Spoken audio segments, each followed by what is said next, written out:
नमस्कार दोस्तों, बाल टू बेंच एकेडमी में आप सबका हार्दिक स्वागत है। सबसे पहले तो मैं आप सबसे क्षमा चाहूँगा कि पिछले 10-15 दिनों से ख़राब स्वास्थ्य के कारण मैं कोई वीडियो नहीं बना पाया, लेकिन अब मैं जल्दी जल्दी आपको कई वीडियोस दे दूँगा ताकि आपका पिछला सारा कोर्स रिकवर हो जाए। तो आइए आज हम बात करेंगे सुखाधिकार अधिनियम की धारा 8 से लेकर धारा 19 के विषय में। भारतीय सुखाधिकार अधिनियम 1882 की धारा 8 से लेकर धारा 19 तक में वे सब परिस्थितियां बताई गई हैं जिनमें कि एक सुखाधिकार को प्राप्त किया जा सकता है। अगर आप किसी सुखाधिकार की प्राप्ति का दावा करेंगे तो आपको उस सुखाधिकार का आधार बताना होगा कि किस आधार पर आपने उसे प्राप्त किया। तो सुखाधिकार अर्जित करने के वे तरीके कौन कौन से हैं? नंबर 1, अनुदान द्वारा। दोस्तों, यह धारा 8 से लेकर धारा 11 में वर्णित है। नेक्स्ट है आवश्यकता एवं अर्ध आवश्यकता द्वारा, यह धारा 13 में वर्णित है। तीसरा है चिरभोग द्वारा, यह धारा 15 में वर्णित है। किसी रूढ़ी या प्रथा द्वारा, यह धारा 18 में वर्णित है। और लास्ट है अधिष्ठायी संपत्ति के हस्तांतरण द्वारा, यह धारा 19 में वर्णित है। ठीक, यहाँ तक आपने समझ लिया। अब एक एक करके हम इनकी डिटेल में समझेंगे। पहला है अनुदान द्वारा। अनुदान द्वारा का मतलब बाई ग्रांट, ये धारा 8 से 11 तक में वर्णित है। दोस्तों, ये बहुत ज़्यादा इम्पॉर्टेंट तो नहीं है और बहुत सरल है, आप पढ़ेंगे तो समझ में आ जाएगा। आप बेयर एक्ट में धारा 8 खोल लिए। धारा 8 कह रही है कि सुखाधिकारों को कौन आरोपित करे, हु में इम्पोज ईजमेंट्स। तो किसी भी व्यक्ति द्वारा जो अपना हित हस्तांतर करे तो उन परिस्थितियों में और उस सीमा तक जहाँ तक कि ऐसे हेरिटेज में जिस पर दायित्व आरोपित किया जाना है कोई सुखाधिकार आरोपित किया जा सकता है। इस धारा 8 में उन्होंने 4 एग्जाम्पल्स दिए हैं जो कि अत्यधिक सरल हैं, इन्हें आप पढ़ लीजिए। एग्जाम्पल ए निकालिए। इसमें यह कह रहा है कि खा की भूमि का 20 वर्षों की अवधि के लिए पट्टे के अधीन आसामी है और यह जो 20 वर्ष के पट्टे की अवधि है यह अभी समाप्त नहीं हुई है, मतलब अनएक्सपायर्ड है, एक्सपायर नहीं हुई है और उसे उस पट्टे के अधीन अपना हित हस्तांतर करने का भी अधिकार प्राप्त है। तो जब अधिकार प्राप्त है तो जितने समय का पट्टा है उससे कम समय के लिए कोई सुखाधिकार निरंतर जारी रहने के लिए आरोपित कर सकता है वो। ठीक, अगला एग्जाम्पल बी देखिए। किसी भूमि का आजीवन काश्तकार है और उसके पश्चात उसका पूर्ण रूपेण स्वामी है। तो आप बताइए कि क्या उस भूमि के साथ जो चाहे वह कर सकेगा, क्योंकि उसमें एक व्यक्ति का हित और जुड़ा हुआ है। भले ही वह के जीवन के पश्चात का जुड़ा है तो की सहमति के बिना उस भूमि पर ऐसा कोई सुखाधिकार आरोपित नहीं कर सकता जो उसके जीवन हित की समाप्ति के उपरांत भी जारी रहेगा। देखिए, सिंपल सी बात है कि की सहमति चाहिएगी। अगर कोई ऐसा सुखाधिकार आरोपित करना चाह रहा है जो कि के जीवन हित की समाप्ति के उपरांत भी निरंतर जारी रहे। अगला एग्जाम्पल देखिए। खा तथा गा की भूमि के सहस्वामी हैं, मतलब को ओनर्स हैं। तो जब को ओनर्स हैं सब आपस में, तो कोई एक दूसरों की सहमति के बिना कैसे उस भूमि या उसके किसी भाग पर कोई सुखाधिकार आरोपित कर सकेगा? एक भूमि है, उसके कई स्वामी हैं, तो सहमति तो चाहिएगी ना दूसरों की भी। इसीलिए इसमें आगे लिखा हुआ है कि तथा गा की सहमति के बिना उस भूमि पर या उसके किसी भाग पर कोई सुखाधिकार आरोपित नहीं कर सकता। ठीक। अब आइए धारा 9 पर। धारा 9 कह रही है कि एक अधीनस्थ स्वामी अधीनस्थ दाय पर कोई सुखाधिकार आरोपित कर सकता है, लेकिन वह कोई ऐसा सुखाधिकार आरोपित नहीं कर सकता है जो किसी विद्यमान सुखाधिकार की उपयोगिता कम करता हो। अगर करेगा तो वह प्रधान स्वामी की सहमति से करेगा। प्रधान स्वामी की सहमति के बिना अधीनस्थ दाय पर एक अधीनस्थ स्वामी ऐसा सुखाधिकार आरोपित नहीं कर सकेगा जो कि उसकी उपयोगिता को कम करता हो। धारा 9 के एग्जाम्पल ए पर आइए। का की एक मिल है और वह अपनी मिल के संबंध में यह राइट रखता है कि खा के जल प्रवाह का पानी बेरोक उस मिल से सवेरे से दोपहर तक प्रवाहित हो, तो क्या खा उस जल प्रवाह का पानी दूसरी ओर मोड़ लेने का स्वत्व प्रदान कर सकता है? हाँ, कर सकता है, मगर उससे का को कोई परेशानी नहीं होनी चाहिए। उसे पूर्ववत वैसे ही पानी प्राप्त होता रहना चाहिए जैसा वो प्राप्त करता रहा है। ठीक। अब एग्जाम्पल बी पर आइए। का अपने मकान के संबंध में खा की भूमि पर से मार्ग का राइट रखता है। अब खा के पड़ोस में गा रहता है, जिसको पशुओं को चराने के लिए खा उस मार्ग में उगी हुई घास चराने का स्वत्व प्रदान कर देता है, तो वह ऐसा कर सकता है, लेकिन इससे का के मार्ग के स्वत्व में कोई बाधा उत्पन्न नहीं होनी चाहिए। अब आइए धारा 10 पर। धारा 10 ये कह रही है कि एक पट्टादाता पट्टे पर दी गई संपत्ति पर ऐसा कोई सुखाधिकार जो पट्टा ग्रहीता को प्राप्त स्वत्व में कोई कमी करने वाला ना हो, तो उसे आरोपित कर सकता है। ऐसे ही एक बंधनकर्ता यानी कि एक मॉर्टगेजर बंधक की गई संपत्ति पर कोई ऐसा सुखाधिकार जो प्रतिभूति को अपर्याप्त न करता हो आरोपित कर सकता है। मतलब वह कोई सुखाधिकार आरोपित नहीं कर सकता है जो कि प्रॉपर्टी मॉर्टगेज की गई तो जो सिक्योरिटी थी उसी को कम कर दे या अपर्याप्त बना दे। किंतु पट्टादाता या बंधककर्ता पट्टा ग्रहीता या बंधक ग्रहीता की सहमति के बिना उस संपत्ति पर कोई अन्य सुखाधिकार उस समय तक आरोपित नहीं कर सकता जब तक कि वह पट्टे की समाप्ति या बंधक के मोचन पर लागू ना होने वाला हो। इसी धारा का स्पष्टीकरण कह रहा है कि इस धारा के अर्थों में प्रतिभूति उस समय अपर्याप्त मानी जाएगी जब बंधक की गई संपत्ति का मूल्य उस समय प्राप्त धन के 1/3 से या फिर उस संपत्ति में इमारतें भी शामिल हों तो आधे से अधिक ना हो। इसका मतलब समझे आप? मतलब जैसे मान लीजिए कि आप हैं और आपने कोई प्रॉपर्टी मिस्टर ए को मॉर्टगेज रख दी, तो जब आप प्रॉपर्टी मॉर्टगेज रखेंगे तो उसके बदले में कुछ धन भी प्राप्त करेंगे, और धन प्राप्त करेंगे तो उसके बदले में कोई प्रॉपर्टी भी मॉर्टगेज की जाती है। ठीक है। तो अगर आपकी प्रॉपर्टी जो आपने मॉर्टगेज की है उसकी वैल्यू उस प्राप्त धन के 1/3 यानी कि 1/3 से अधिक ना हो तो वह सिक्योरिटी अपर्याप्त मानी जाएगी।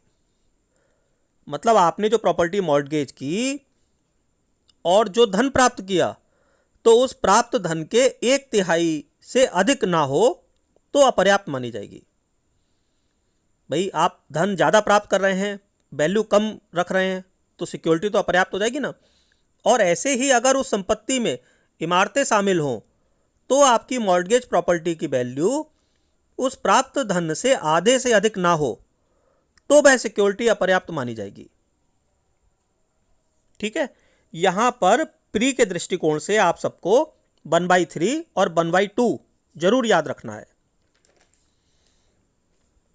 अब आइए धारा 11 पर।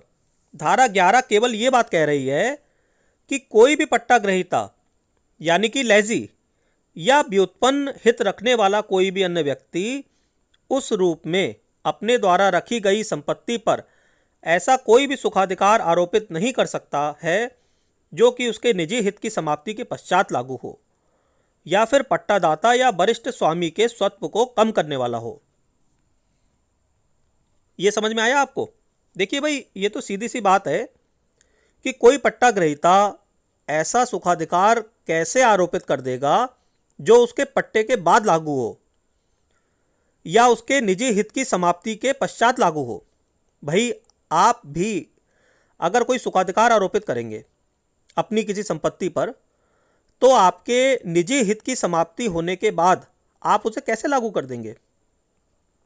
और ऐसे ही कोई पट्टा ग्रहीता कोई ऐसा सुखाधिकार कैसे आरोपित कर देगा जो कि पट्टादाता के राइट को ही कम कर दे?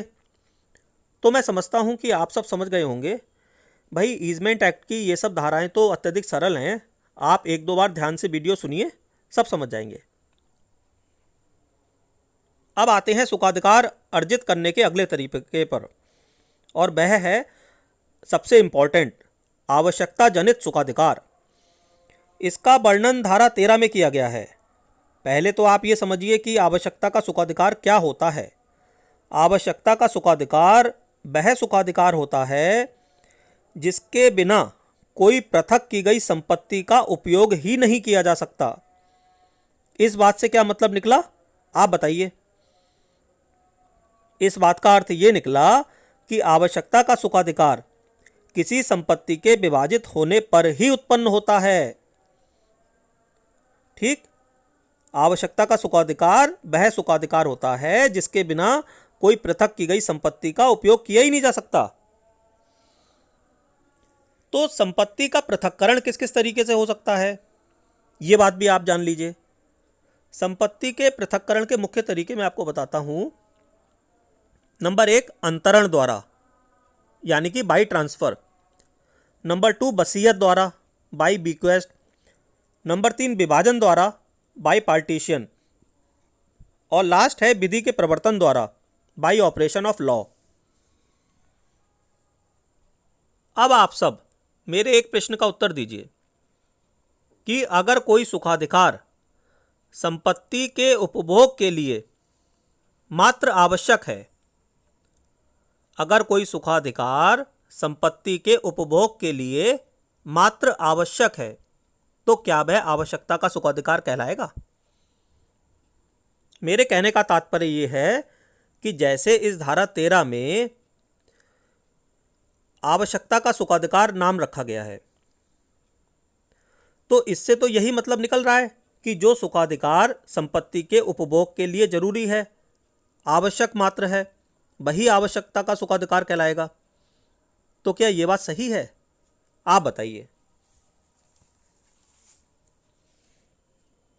दोस्तों, इसका उत्तर है नहीं। एक केस है सुखदेई बनाम केदारनाथ। इसमें यह बात क्लियर कर दी गई है कि आवश्यकता का सुखाधिकार एक ऐसा सुखाधिकार होता है जिसके बिना किसी संपत्ति का लेश मात्र भी उपभोग नहीं किया जा सकता। आवश्यकता का सुखाधिकार ऐसा सुखाधिकार नहीं होता जो संपत्ति के उपभोग के लिए केवल मात्र आवश्यक हो।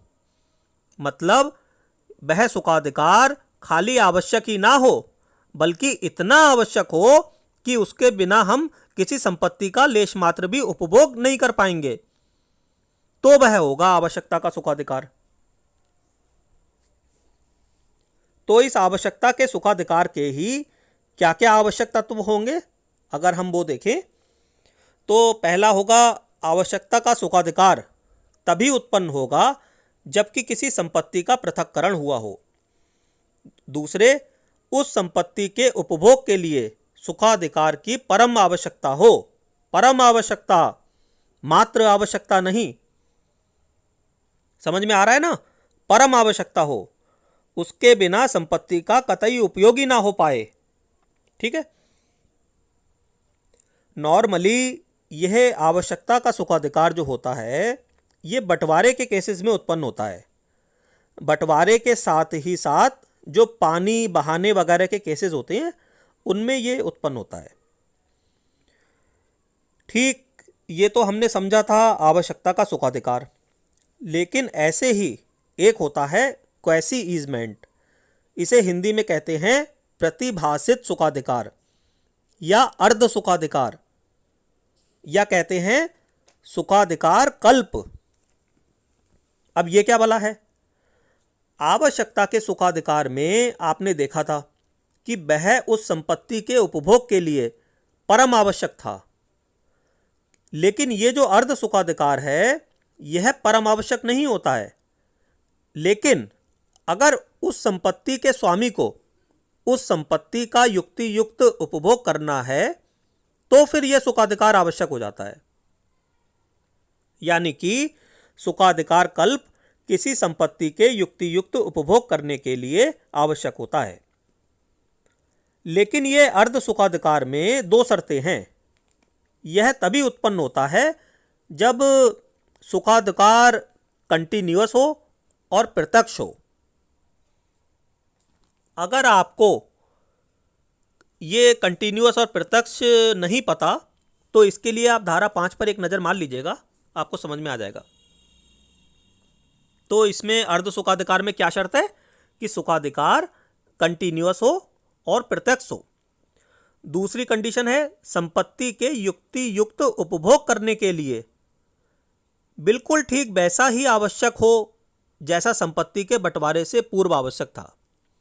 भाई बंटवारे से पहले जब संपत्ति का उपभोग किया जा रहा था तो उस समय जैसे ये सुखाधिकार आवश्यक था वैसा ही बंटवारे के बाद भी आवश्यक हो। ठीक है। यहां पर प्री के दृष्टिकोण से आप एक और बात और याद रखिएगा कि यह जो क्वैसी ईजमेंट था इसमें मैंने आपको अभी बताया ही था कि यह कंटिन्यूअस और प्रत्यक्ष होना बहुत जरूरी होता है। लेकिन जो आवश्यकता का सुखाधिकार यानी कि ईजमेंट ऑफ नेसेसिटी होता है वहां पर उसका कंटिन्यूअस और प्रत्यक्ष होना आवश्यक नहीं होता। यह बहुत बड़ा इंपॉर्टेंट अंतर भी है इन दोनों में, इसे याद जरूर रखिएगा। अगला है चिरभोग द्वारा सुखाधिकार का अर्जन, ईजमेंट बाय प्रिस्क्रिप्शन। इसके लिए आप धारा 15 पर आ जाइए। मैं आप लोगों को संक्षेप में सरल शब्दों में समझा देता हूं, बाकी तो आप सब लोग खुद भी कर ही लेंगे ऐसा मेरा विश्वास है। देखिए, सबसे पहले तो आप चिरभोग को समझिए कि चिरभोग क्या होता है। चिरभोग का मतलब है चिरकाल से उपभोग करना। मतलब किसी संपत्ति का अति प्राचीन काल से कोई व्यक्ति उपभोग करता चला आ रहा है तो उस चिरकाल से उपभोग के आधार पर वह व्यक्ति उस संपत्ति की प्राप्ति का दावा कर सकता है। अब यह समय कम से कम कितना होना चाहिए? तो धारा 15 में 20 वर्षों का प्रावधान किया गया है। मतलब जब किसी ऐसे सुखाधिकार का उपभोग बिना रुकावट के 20 वर्ष तक शांतिपूर्वक किया जाता रहा है, जो धारा 15 देखिए आप, किसी इमारत की ओर तथा उसके प्रकाश या वायु के उसमें प्रवेश से संबंधित है, किसी व्यक्ति की भूमि से या उस भूमि से जुड़ी हुई वस्तुओं से कोई ऐसा सहारा जो कि किसी दूसरे व्यक्ति की भूमि के कृत्रिम दबाव के अधीन है, किसी मार्ग या रास्ते से संबंधित है, किसी दूसरे सुखाधिकार से संबंधित है, तो क्या होगा कि इस प्रकार इस प्रकाश और वायु का प्रवेश करने और उपभोग करने का अधिकार या सहारे या दूसरे सुखाधिकारों का अधिकार निरंकुश हो जाता है, बशर्ते 20 वर्ष की अवधि ऐसा बात दायर करने के ठीक 2 वर्ष के अंदर समाप्त हुई हो। ठीक, देखिए ये बहुत सिंपल है। इसमें बस इतना ही तो कह रहे हैं कि अगर किसी इमारत में कोई हवा या रोशनी प्रवेश करती है, उसका कोई व्यक्ति 20 साल से उपभोग कर रहा है, या मान लीजिए आपकी ज़मीन है, उस ज़मीन से कोई वस्तु जुड़ी हुई है और वह जुड़ी हुई वस्तु पड़ोसी की भूमि के आर्टिफिशियल प्रेशर के कारण जुड़ी हुई है। यानी कि जो आपके पास ज़मीन है उससे कोई वस्तु जुड़ी हुई है, तो जो पड़ोसी की भूमि है उस भूमि से कोई आर्टिफिशियल प्रेशर उस वस्तु पे पड़ा हुआ है, लग रहा है, उसकी वजह से वो वस्तु जुड़ी हुई है। या ऐसे ही जैसे कोई मार्ग है या फिर कोई भी अन्य सुखाधिकार है और पिछले 20 वर्षों से लगातार आप उसका उपभोग करते चले आ रहे हैं, तो फिर आपका यह अधिकार भारतीय सुखाधिकार अधिनियम 1882 की धारा 15 के अंतर्गत निरंकुश हो जाएगा। हाँ, इसमें एक बात और आपको ध्यान रखने की है कि संपत्ति अगर सरकार से संबंधित हो तो फिर वहां 20 वर्ष की जगह 30 वर्ष का प्रावधान लागू होगा। मतलब पिछले 30 वर्षों से, यानी कि 30 ईयर्स से लगातार उसका उपभोग कर रहे हो। ठीक, तो चिरभोग द्वारा सुखाधिकार की प्राप्ति कैसे कैसे होगी? नंबर 1, सबसे पहले तो किसी अधिकार का उपभोग किया गया हो। नंबर 2, ऐसा उपभोग सुखाधिकार के रूप में किया गया हो। यह बहुत जरूरी बात है। ठीक, सुखाधिकार के रूप में उपभोग किया गया हो। नंबर 3, उपभोग शांतिपूर्ण ढंग से किया गया हो। अगर शांतिपूर्ण ढंग से नहीं किया गया होगा तो गड़बड़ हो जाएगी कि रुकावट पड़ गई बीच में। नेक्स्ट है उपभोग बिना सम्मति के किया गया हो। नंबर 5 है उपभोग बिना किसी रुकावट के किया गया हो। और नंबर 6, उपभोग प्रकट रूप से निरंतर 20 वर्ष तक किया गया हो। तो ये कंडीशंस हैं चिरभोग द्वारा सुखाधिकार को प्राप्त करने के लिए। अब आइए धारा 18 पर। इसमें प्रथागत सुखाधिकारों का वर्णन किया गया है, यानी कि कस्टमरी ईजमेंट्स। अब ये प्रथागत सुखाधिकार क्या होते हैं? दरअसल इन सुखाधिकारों की प्राप्ति किसी स्थानीय प्रथा अथवा रूढ़ि के आधार पर की जाती है। मतलब जैसे बहुत प्राचीन काल से किसी गांव वगैरह में कोई प्रथा या रूढ़ि चली आ रही है तो उससे यह प्रथागत सुखाधिकार क्रिएट हो जाता है। आप इसे एक उदाहरण से समझिए कि जैसे मान लीजिए आप लोग जहां पर रहते हैं वहां पर बहुत प्राचीन समय से ही होली के त्यौहार पर एक निश्चित जगह पर आप लकड़ी इकट्ठी करके रखवा देते होंगे और वहां पे होलिका जलाते होंगे। तो अब अगर यदि कोई आपको ऐसा करने से रोके और कहे कि भाई अब तुम लोग यहां पर होलिका नहीं जलाओगे, तो आप लोग न्यायालय में बात दायर करके इसी प्रथा या रूढ़ि के आधार पर ही अपने अधिकारों को प्राप्त कर लेंगे। लेकिन यह प्रथागत सुखाधिकार तभी प्राप्त किया जा सकता है जब ऐसी प्रथा को पूरा एक समुदाय प्राचीन काल से मान रहा हो। अगर कोई अकेला व्यक्ति नई प्रथा डालना चाहे तो वह स्वयं किसी प्रथा का प्रवर्तक नहीं बन सकता और किसी एक व्यक्ति के अनुकरण करने से प्रथा बन भी नहीं पाती। दरअसल एक विधि मान्य प्रथा में कुछ आवश्यक तत्व होते हैं। अब वो आवश्यक तत्व कौन कौन से होते हैं? जैसे कि प्राचीनता, युक्ति युक्तता, निरंतरता, शांतिपूर्ण उपभोग, निश्चितता और संविधि, लोक नीति, साम्य एवं न्याय से अनुरूपता। ठीक है। अब आइए धारा 19 पर। यह धारा अधिष्ठायी संपत्ति के अंतरण द्वारा सुखाधिकार के अर्जन का वर्णन करती है। मतलब धारा 19 कहती है कि प्रधान दाय के हस्तांतरण से सुखाधिकार भी हस्तांतरित हो जाता है। आपकी समझ में आया? इसे अगर और सरल शब्दों में समझाएं तो इसका तात्पर्य है कि जब कोई व्यक्ति किसी संपत्ति का हस्तांतरण करता है या अंतरण करता है तो ऐसे हस्तांतरण या अंतरण के साथ ही उससे संबंधित सुखाधिकार भी अंतरित या हस्तांतरित हो जाते हैं। आप इसे एक एग्जाम्पल से समझिए। मान लीजिए आपके पास कोई जमीन है और उस जमीन पर से एक मार्ग गुजरता है, उस पर से निकलने का राइट भी है। अब अगर आप उस जमीन को किसी व्यक्ति को 20 वर्ष के लिए पट्टे पर दे देते हैं तो जब तक यह पट्टा जारी रहेगा तब तक उस मार्ग पर से जाने का राइट भी उन व्यक्तियों को मिल जाएगा। ये मैंने आपको धारा 19 का ही एग्जाम्पल सरल करके समझाया है। आप बेयर से एक बार फिर पढ़ लीजिए उसे, आप सबको समझ में आ जाएगा। तो दोस्तों, मैं आशा करता हूँ कि आपको मेरा प्रयास पसंद आया होगा। अभी कोविड की वजह से परीक्षाओं में कुछ देरी की संभावना है, लेकिन ज़्यादा देर हाई कोर्ट नहीं करेंगे, इसलिए आप लोग कमर कस के अपनी तैयारी पूरी रखें। आप अगर पढ़ाई के लिए समय नहीं निकाल पा रहे हैं तो चलते फिरते उठते बैठते ही कानों में ईयरफोन लगा के मेरे वीडियोस को खाली आप सुनते रहिए। ये सुनने से आपको याद हो जाएंगे और ये आपको मुख्य परीक्षा में बहुत लाभ पहुंचाएगा। आप लोग बढ़िया तैयारी करके परीक्षा में जाइए।